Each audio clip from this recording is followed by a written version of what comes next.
ইহুদিদের পাপের ধারণাটি বিচিত্র। মানুষ পাপ করে, কিন্তু ঈশ্বর আমাদের এত ভালোবাসেন যে তিনি তা উপেক্ষা করবেন। হয়তো তিনি সাময়িকভাবে রেগে যাবেন, কিন্তু অবশেষে মেনে নেবেন, কারণ তিনি আমাদেরকে অনেক বেশি ভালোবাসেন। কারণ আমরা বিশেষ মানুষ, আমরা সুবিধাপ্রাপ্ত, আমরা বাছাইকৃত জাতি, তাই আমরা যা খুশি তাই করতে পারি। আমরা তার অবাধ্য হলে তিনি অসন্তুষ্ট হন, কিন্তু ততটা না। এটা কিছু না। لن تمسنا النار إلا أياما معدودة। আগুনে পুড়তে হলেও তা অল্প কয়েকদিনের বেশি হবে না, এরপর সব ঠিক হয়ে যাবে। খ্রিস্টানদের পাপের ধারণাটি ছিল বেশ ভারী। খ্রিস্টানদের পাপের ধারণাটি ছিল আদম আলাইহিসসালাম সেই গাছের ফল খেয়েছিলেন, এবং যেহেতু তিনি সেই গাছের ফল খেয়েছিলেন, ঈশ্বর আদমের উপর এতটাই ক্রুদ্ধ হয়েছিলেন যে তিনি তাকে অভিশাপ দিয়েছেন। আমরা এই পৃথিবীতে মৃত্যুর সম্মুখীন হই আদমের ভুলের কারণে, এবং এই পৃথিবীতে আমাদের কঠোর পরিশ্রম ও কষ্ট করতে হয় আদম আলাইহিসসালামের ভুলের কারণেই। এই পৃথিবী অভিশপ্ত। তো তার পাপের কারণে গাছের ফল খাওয়ার সেই আদি পাপ বা প্রথম পাপের ফলে আমরা সবাই এর মূল্য দিচ্ছি এবং দিতেই থাকব। আর সেই মূল্য এতটাই ভারী যে আপনি যতই ভালো কাজ করেন না কেন তা যথেষ্ট নয়। আপনি মুক্তি পেতে পারবেন না। আপনি অত্যন্ত পাপী, আপনি অত্যন্ত বিপর্যস্ত। তাই তাদের এমন একজনকে দরকার ছিল, ঈশ্বরকে তার নিজের পুত্র হিসেবে কাউকে পাঠাতে হয়েছিল মানবজাতির পাপের মূল্য পরিশোধের নিমিত্তে উৎসর্গ হওয়ার জন্য। কারণ মানুষ যাই করুক না কেন কখনোই তাদের পাপের মূল্য শোধ করতে পারবে না। ঈশ্বরকে বিশেষ কাউকে পাঠাতে হয়েছিল তাদের পাপের মূল্য শোধ করার জন্য। এটাই পাপ সম্পর্কে তাদের ধারণা। আর কোরআন যা বলছে তা হলো, এটি আমাদেরকে আদম আলাইহিসসালামের ঘটনার প্রথম পাপটির প্রসঙ্গে নিয়ে যায়। যদি আপনি এটাকে পাপ বা ভুল বলতে চান, একজন মানুষের দ্বারা সংঘটিত, সেটি ছিল প্রথম অবাধ্যতা। কোরআন আমাদেরকে আদম আলাইহিসসালামের ঘটনায় ফিরিয়ে নিয়ে যায়। সংক্ষিপ্ত এই আলোচনায় আমরা যা শিখব তার মধ্যে একটি হল, যেই মুহূর্তে তারা দুজনেই সেই গাছের ফল খেলেন আলাইহিমুসসালাম, আল্লাহ আযজা ওয়া জাল্লা বলছেন, بدت لهما سوآتهما। সহজভাবে বলতে গেলে তাদের পোশাক খুলে গিয়েছিল। আদম এবং হাওয়া দুজনেই তৎক্ষণাৎ বিবস্ত্র হয়ে গিয়েছিলেন। আপনি হয়তো ভাবছেন কেন আল্লাহ আমাদেরকে এটা বললেন। প্রসঙ্গক্রমে বাইবেলে এই ঘটনাটি সম্পূর্ণ ভিন্ন। শুধুমাত্র তাদের পোশাকই সরানো হয়নি, তারা লজ্জিত হয়েছিলেন এবং তারা গাছ বা ঝোপের আড়ালে লুকাতে শুরু করেছিলেন। আর ঈশ্বর তাদের উপর রেগে যান এবং তিনি চারপাশে খুঁজতে শুরু করেন, কিন্তু খুঁজে পাননি। এটা খ্রিস্টানদের বর্ণনা। অবশেষে তিনি তাদেরকে খুঁজে পান এবং তাদের অভিশাপ দেন। কোরআনের বর্ণনাটি অবশ্যই তেমন নয়, কারণ আল্লাহ হলেন আল আলিম। তাদের পোশাক খুলে গিয়েছিল, আল্লাহ এইটুকু উল্লেখ করেছেন। بدت لهما سوآتهما। তাদের দেহ অনাবৃত হয়ে গেল এবং তারপর তারা জান্নাতের পাতা দিয়ে নিজেদেরকে ঢাকতে শুরু করলেন। وطفقا يخصفان عليهما من ورق الجنة। তারা এটাই করতে শুরু করলেন। প্রশ্ন হলো, আমরা এটা থেকে কি শিখতে পারি? কেন আল্লাহ আমাদেরকে এই খুঁটিনাটি বলছেন? আল্লাহ আযজা ওয়া জাল্লা সম্ভবত এই আয়াতে পাপ এবং বিবস্ত্র হওয়ার মধ্যে একটা সংযোগ স্থাপন করেছেন।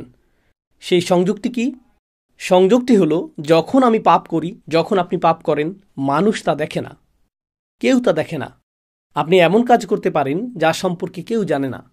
আপনি কারো সামনে চিহ্নিত নন, কোনো ক্যামেরা চালু ছিল না, কোনো সাক্ষী ছিল না, তাই না? মানুষ জানে না, আপনার বাবা মা জানে না, আপনার জীবনসঙ্গী জানে না, আপনার ভাই বোন জানে না, মানুষ জানে না।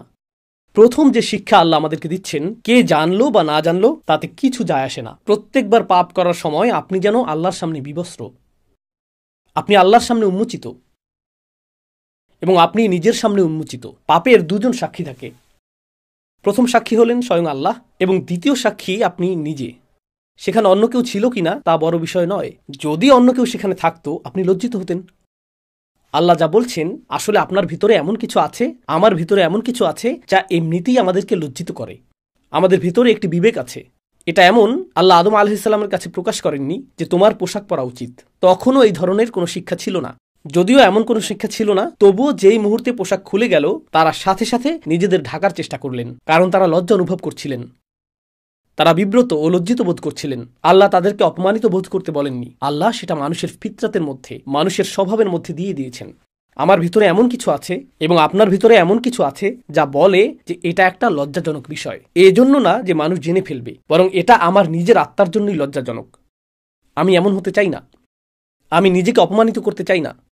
আর তারা মরিয়া হয়ে যে কোনো উপায়ে নিজেদেরকে ঢাকার চেষ্টা করছিলেন, ঠিক যেমন আমরা কোনো ভুল করে ফেললে নিজেদেরকে যে কোনো উপায়ে ঢাকতে চাই। একটা মরিয়া ভাব থাকে। এটা শুধুমাত্র মানুষের চোখের আড়ালে নিজেদের ঢাকা নয়, নিজেকে ঢাকার আরও একটি মাত্রা রয়েছে। আর তা হলো, যখন আমি কোনো ভুল করি তা স্বীকার করা আমার জন্য কঠিন। আমি ভান করতে চাই যে আমি বিবস্ত্র নই। নিজেকে রক্ষা করার জন্য, নিজেকে ঢাকার জন্য আমি সম্ভাব্য সব কিছুই করি। আপনি হয়তো এমন মানুষ চিনেন যাদের কাছে গিয়ে যদি বলেন, আপনি কি কখনো ভুল করেছেন, তারা বলে, না, আমি কখনো ভুল করিনি। আপনি কিসের কথা বলছেন? আমার একমাত্র ভুল ছিল আপনার কথা শোনা। তারা স্বীকার করে না যে তারা ভুল করে। তারা স্বীকার করে না যে তারা ভুল। অনেক ক্ষেত্রে আপনার পরিবারেই এমন মানুষ থাকে। আর যখন একজন মানুষের জন্য স্বীকার করা কঠিন হয় যে আমি আমার জীবনে কখনো ভুল কিছু বলিনি, তারা নিজের কাছেও তা স্বীকার করতে পারে না। জানেন এটা কি? তারা নিজেদেরকে ঢাকতে মরিয়া। তারা নিজেদেরকে একটি নেতিবাচক রূপে দেখাটা মেনে নিতে পারে না। তাই তাদের ভান করতে হয় যে কখনো কোনো ভুল হয়নি। তারা ঢাকতে থাকে এবং ঢাকতে থাকে। তাই এখন সেই অবস্থা থেকে আল্লাহ বর্ণনা করছেন, فعصى آدم ربه। এটা অনুবাদ করা কঠিন, কারণ নবীদের প্রতি আমাদের ইসমাত রয়েছে, নবীদের জন্য আমাদের সম্মান ও মর্যাদা রয়েছে। কিন্তু আল্লাহ যা বলার তাই বলেন, তাই না? والله يقول الحق وهو يهدي السبيل। আল্লাহ সত্য বলেন এবং তিনি সত্য প্রকাশে রাখঢাক করেন না। আয়াতটির আক্ষরিক অর্থ হল, আদম আলাইহিসসালাম তার রবের অবাধ্য হয়েছিলেন। আয়াতটি এটাই বলছে। فعصى آدم ربه وعصى آدم ربه। এখন এই ইসিয়ান এর বিষয়টি, যেটিকে আমরা অবাধ্যতা হিসেবে অনুবাদ করছি, তা আসলে আসা বিশেষ্য থেকে এসেছে। আসা অর্থ লাঠি বা ছড়ি, যেমন মুসা আলাইহিসসালামের আসা, তাই না? আর আসার ধারণাটি হল সুলব, কোনো কিছু কঠিন হওয়ার ধারণা, কোনো শক্ত জিনিস। পাপের ধারণাটি হল আমার এবং আপনার হৃদয় স্বাভাবিকভাবেই কোমল হওয়ার কথা। এটা আল্লাহর স্মরণে পরিপূর্ণ থাকার কথা। আল্লাহ এভাবেই আমাদেরকে তৈরি করেছেন। আর যখন কোনো পাপ সংঘটিত হয় এবং তা উন্মোচিত হয়, সাথে সাথেই হৃদয় বলে, তোমার ভুল ঢেকে ফেলো, তোমার ভুল ঢেকে ফেলো, প্রতিক্রিয়া দেখাও। তাই যে মুহূর্তে আমি পাপ করতে যাচ্ছি, সেই মুহূর্তে ক্ষণিকের জন্য আমার হৃদয় কঠিন হয়ে যায়, শক্ত হয়ে যায়। আর আমি নিজেকে বলি, আমি জানি এটা ভুল, কিন্তু এটা আমি করবই, আমি পরোয়া করি না। এটা নিয়ে ভাবা বন্ধ করো, শুধু এগিয়ে যাও, শুধু সামনে চলো। এবং আপনি আপনার ভেতরের ভালোটিকে স্তব্ধ করে রাখেন এবং নিজের বিরুদ্ধে কঠোরতা দেখান। পাপ কাজে লিপ্ত হতে আপনি নিজের বিরুদ্ধে কঠোর হয়ে ওঠেন। ঠিক সেই মুহূর্তে, স্থায়ীভাবে নয়, অন্তত সেই মুহূর্তে। তারপর আল্লাহ শুধু এই পর্যন্ত বলে ছেড়ে দেননি যে আদম তার অবাধ্য হয়েছিলেন। তারপর তিনি তওবা করেছিলেন এবং আল্লাহ তাকে ক্ষমা করেছিলেন। আমরা ঘটনাটি জানি, কিন্তু আল্লাহ আরও একটি শব্দ যোগ করেছেন। তিনি বলেছেন, فغوى وعصى آدم ربه فغوى তারপর ثم اجتباه ربه فتاب عليه وهدى। তো গওয়া শব্দটি এখানে কি করছে? গওয়া শব্দটির সহজ অনুবাদ হল তিনি পথ হারিয়েছিলেন বা পথ ভ্রষ্ট হয়েছিলেন। কিন্তু আরবিতে গাই অর্থ হল ضل عن المطلوب। যখন একজন ব্যক্তি তার পথ হারিয়ে ফেলে, তার কোথাও যাওয়ার কথা ছিল কিন্তু সে অন্য পথে চলে গিয়েছে। আদম আলাইহিসসালাম যখন সেই ভুলটি করেন, তিনি এক মুহূর্তের জন্য অনুভব করেন, এখন আমি কি করব, আমার কি করা উচিত। প্রসঙ্গত, তিনি প্রথম মানুষ এবং কোনো মানুষের দ্বারা সংঘটিত এটাই প্রথম ভুল। আল্লাহ তখনও নাজিল করেননি যে ভুল করলে ইস্তিগফার করো, তাওবা করো, ভুল করলে আল্লাহর দিকে ফিরে এসো, ভুল করলে এই জিকির করো। যখন তুমি ভুল করো, এর পুনরাবৃত্তি করো না। আল্লাহর কাছে প্রতিজ্ঞা করো তুমি আর ভুলটি পুনরাবৃত্তি করবে না। যখন তুমি ভুল করবে, শুধু মনে রাখবে আল্লাহ আল গফুর আর রহিম, চিন্তা করো না। এর কোনো কিছুই তখনও নাজিল হয়নি। তিনি এর কিছুই জানেন না। আমরা জানি যে আল্লাহ এই বিষয়গুলো নাজিল করেছেন, কিন্তু তার কোনো ধারণাই নেই।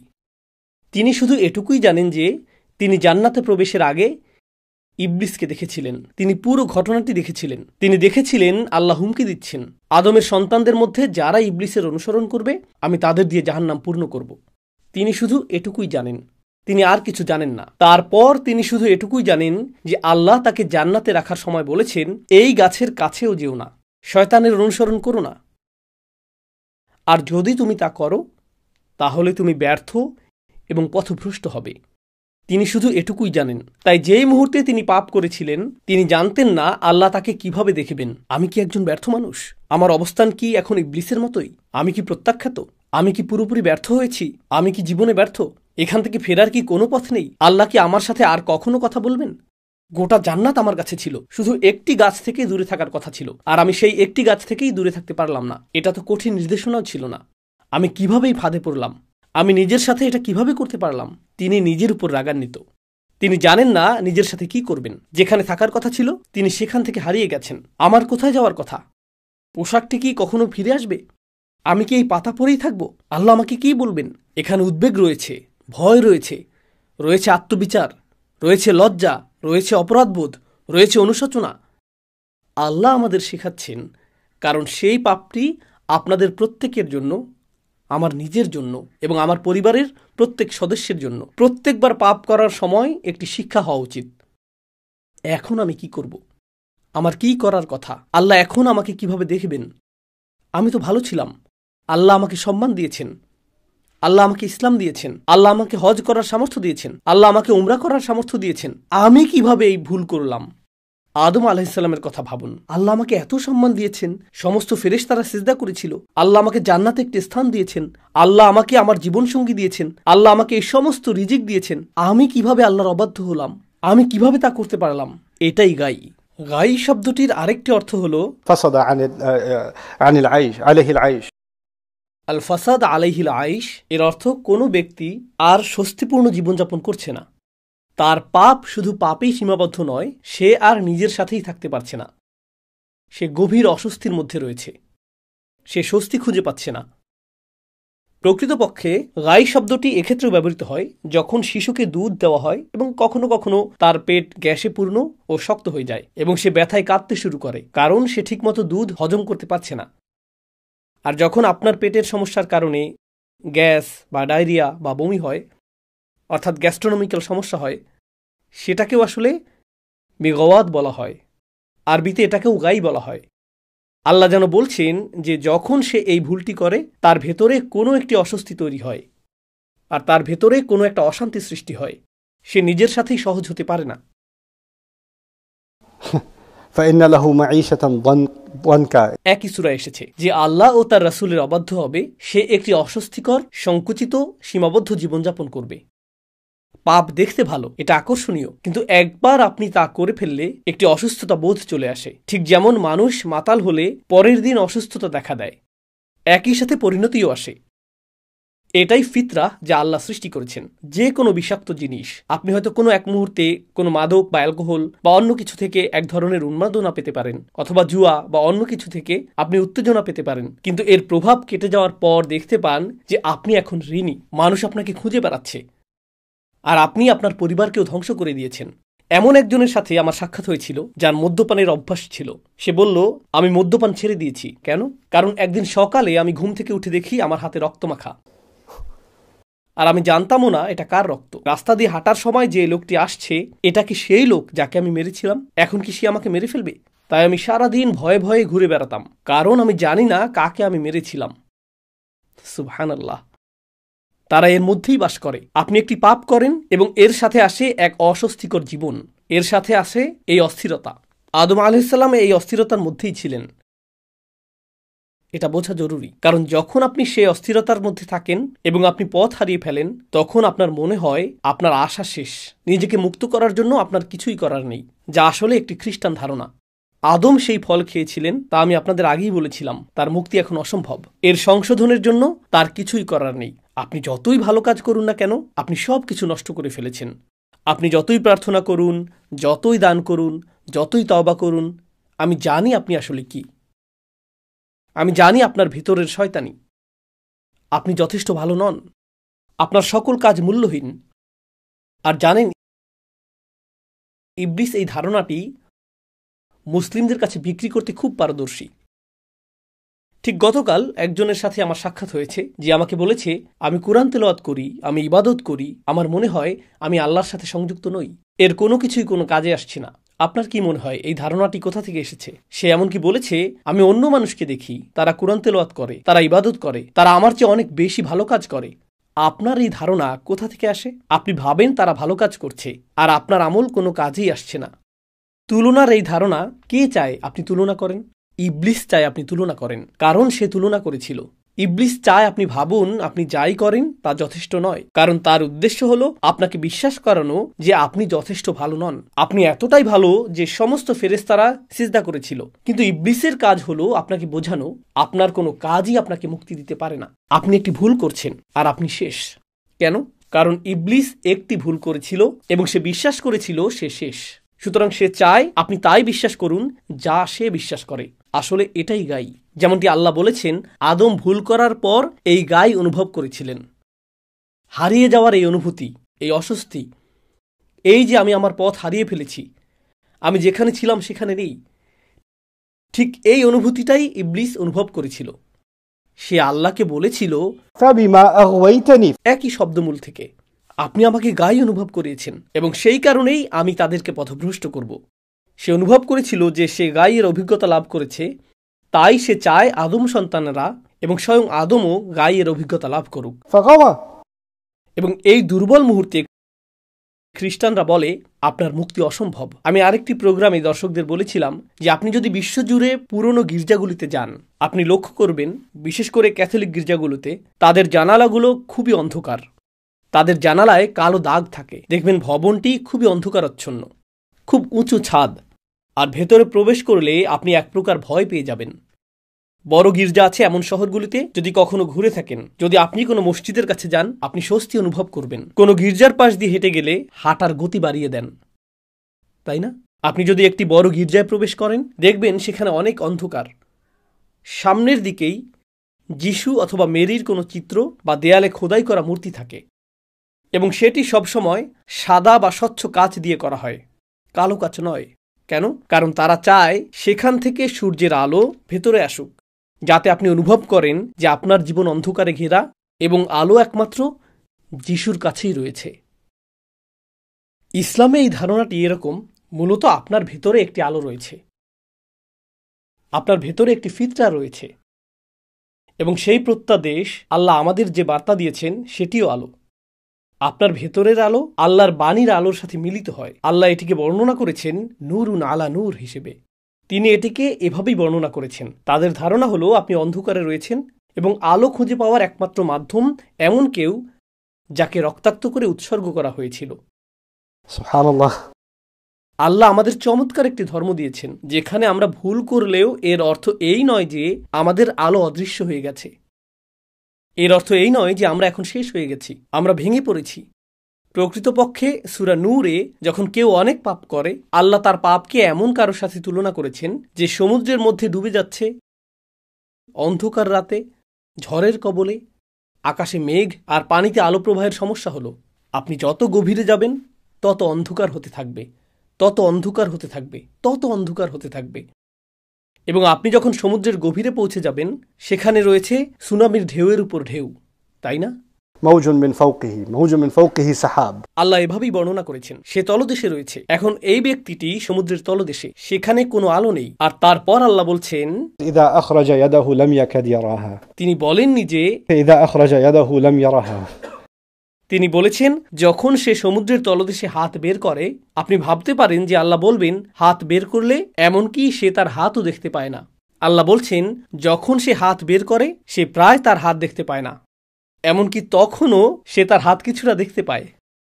দেখার জন্য আপনার আলো প্রয়োজন। আর আল্লাহ বর্ণনা করছেন যে আপনি সমুদ্রের তলদেশে আছেন যেখানে কোনো আলো নেই।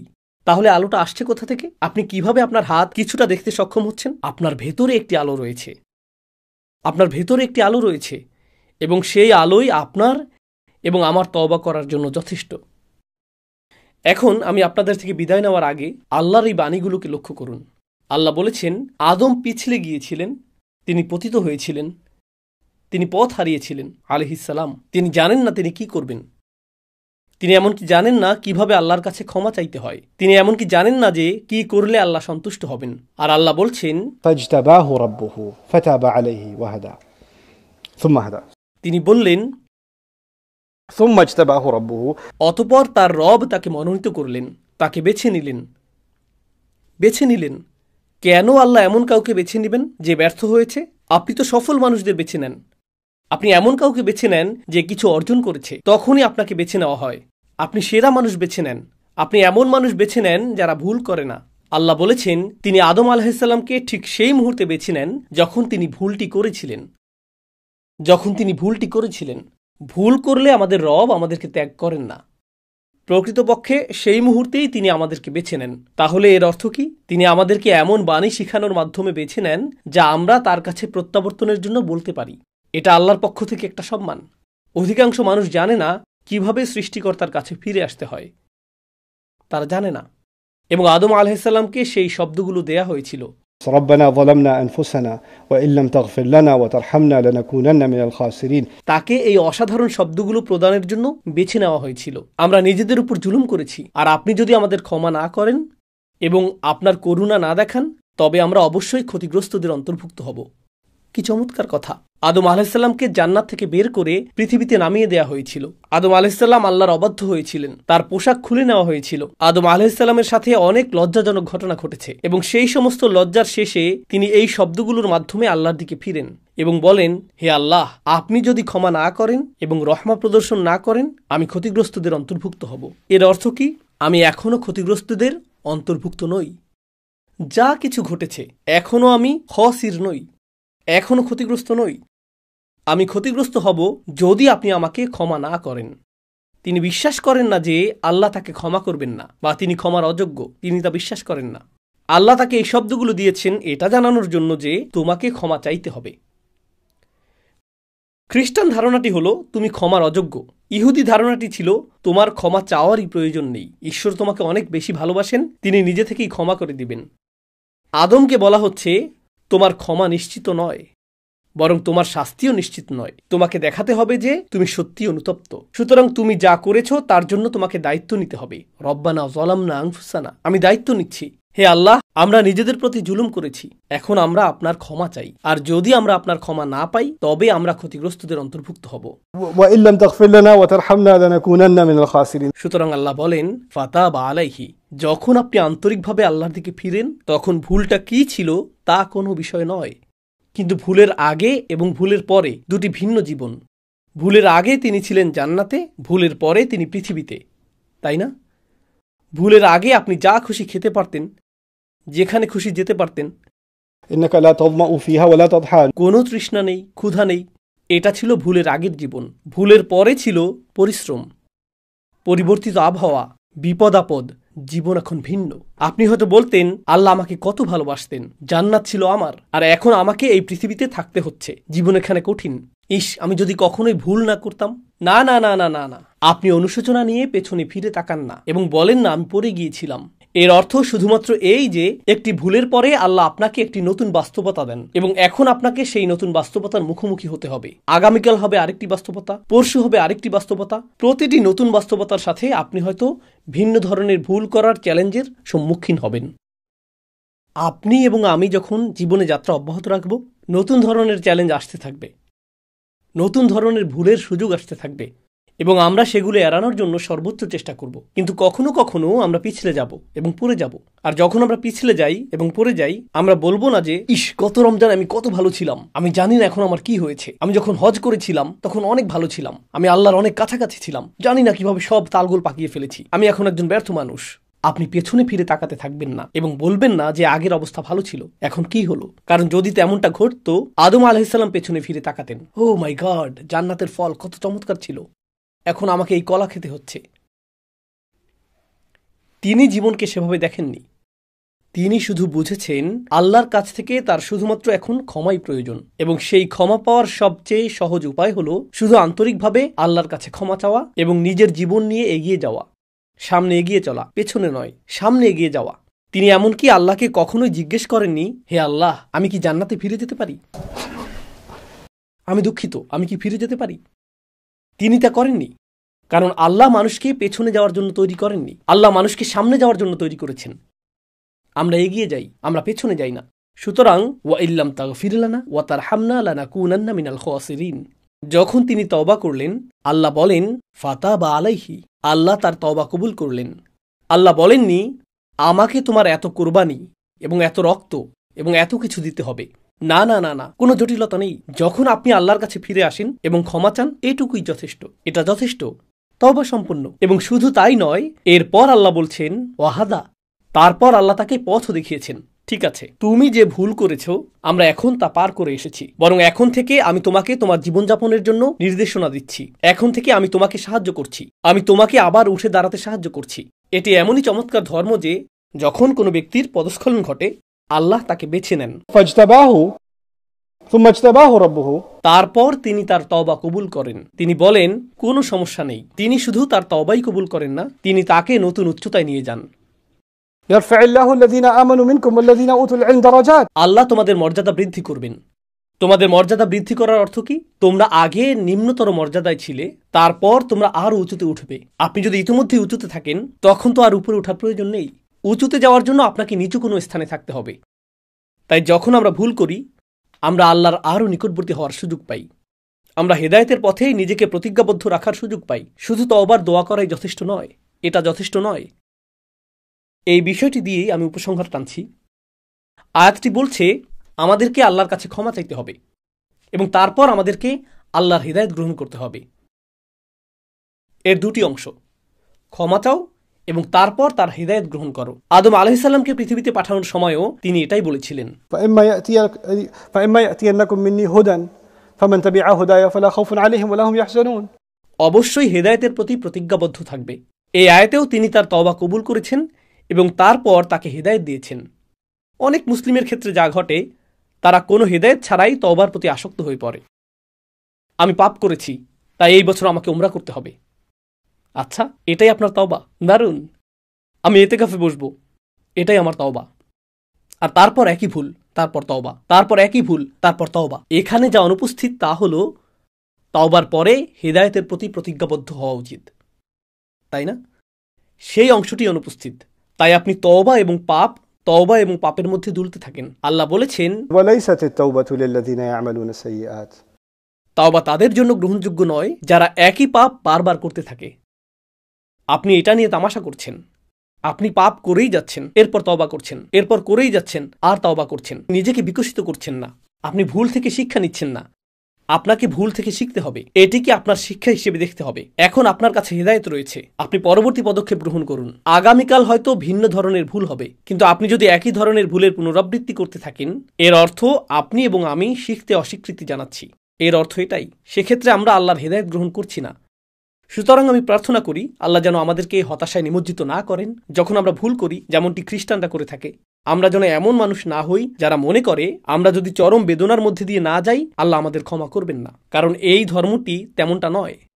একই সাথে আমি আশা করি আমরা যেন এমন মানুষ না হয়ে যাই যারা তওবাকে হালকাভাবে নেয়, যেমনটি অন্যান্য জাতিরা করেছিল। তাদের এর প্রয়োজন নেই। এটা প্রায় এমন যেন এটা স্বয়ংক্রিয়ভাবে দেওয়া হবে। আমরা তো এমনিতেই বাছাইকৃত জাতি। কিছু মানুষের মনোভাব এরকম, আমরা মুহাম্মদ সাল্লাল্লাহু আলাইহি সাল্লামের উম্মত। শেষ পর্যন্ত আল্লাহ আমাদেরই ভালোবাসেন, তিনি আমাদের বাছাই করেছেন, তাই চিন্তিত হওয়ার কিছু নেই।